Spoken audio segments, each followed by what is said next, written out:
Bonjour, bienvenue sur Histomed, la chaîne de l'histoire de la médecine en question, qui va essayer dans une courte vidéo d'appréhender les connaissances des Égyptiens en physiologie. Celle-ci est en fait très éloignée de la physiologie que nous connaissons et sur laquelle s'est construite notre médecine. Elle était basée sur la notion de vase et de métou, c'est-à-dire de tuyau. Voyons d'abord la notion de vase.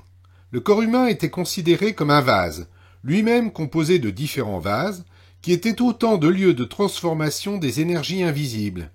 Il existait 3 vases, un vase de chair, un vase d'eau et un vase d'air. Le vase de chair comportait les organes de la nutrition, comme le ventre cat, mot qui signifiait aussi utérus gravide.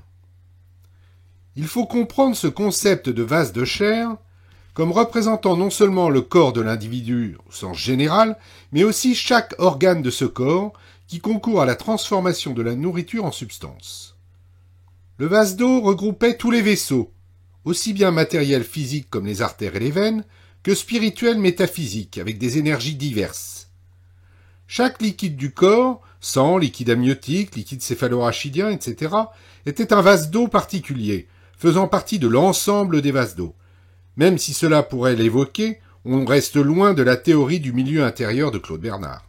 Le vase d'air regroupait bien évidemment l'arbre pulmonaire, mais aussi le sang qui était associé au vase d'air, parce que c'est le sang, sénef, qui distribue les qualités animatrices de l'air à travers toutes les parties du corps, un peu l'ancêtre de la notion de pneuma que nous verrons dans la médecine grecque. L'un des vases les plus importants était formé par le système cardiovasculaire, qui s'articulait autour de 3 structures de base du fonctionnement du corps, le cœur Hati, qui correspondait au système cœur-poumon, le cœur Ib, dont nous avons parlé, et les métous. Le mot de métou que l'on peut traduire par conduit, vaisseau, par lequel les fluides corporels et les souffles animateurs, vitaux ou pathogènes, circulaient. On note ici cette fois la similitude avec la médecine chinoise, avec la théorie d'un souffle mystérieux transporté dans l'organisme par de multiples canaux d'irrigation. Cette conception de métou est importante et représente un bon exemple de la pensée égyptienne. Les métous regroupaient tout ce qui avait fonction de conduite, comme les vaisseaux sanguins, mais aussi les canaux excréteurs, les ligaments, les nerfs et les cordes vocales. Les métous devaient être souples et élastiques pour permettre une bonne circulation des flux. S'ils devenaient rigides, c'était signe de maladie. Pour le médecin égyptien, la rigidité des métous était causée par la mort et par analogie par la vieillesse, avec les rhumatismes, la paralysie, l'artériosclérose. À partir de cette théorie des métous, Henry James Breasted, le traducteur du papyrus d'Edwin Smith, alla jusqu'à écrire que les Égyptiens, peut-être inspirés par le Nil nourricier, ne furent pas loin de découvrir l'existence de la circulation sanguine. On peut en douter quand on sait que parmi ces canaux métous, qui partent ou arrivent au cœur, se trouvaient à côté des artères et des veines, les urtères, les canaux déférents, les canaux lacrymaux. Le nombre de métous était variable, de 46 dans le premier traité du cœur d'Ebers à 22 dans le second.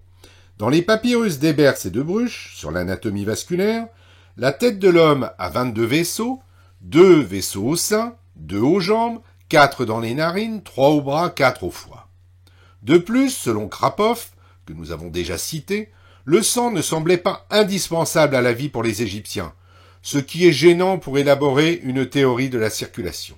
Pour reprendre l'image du Nil, il ne fallait pas que les métous débordent, d'où l'utilisation fréquente d'huile de ricin pour éviter que les matières fécales ne débordent ou inondent le corps, comme les crues inondent les bords du Nil.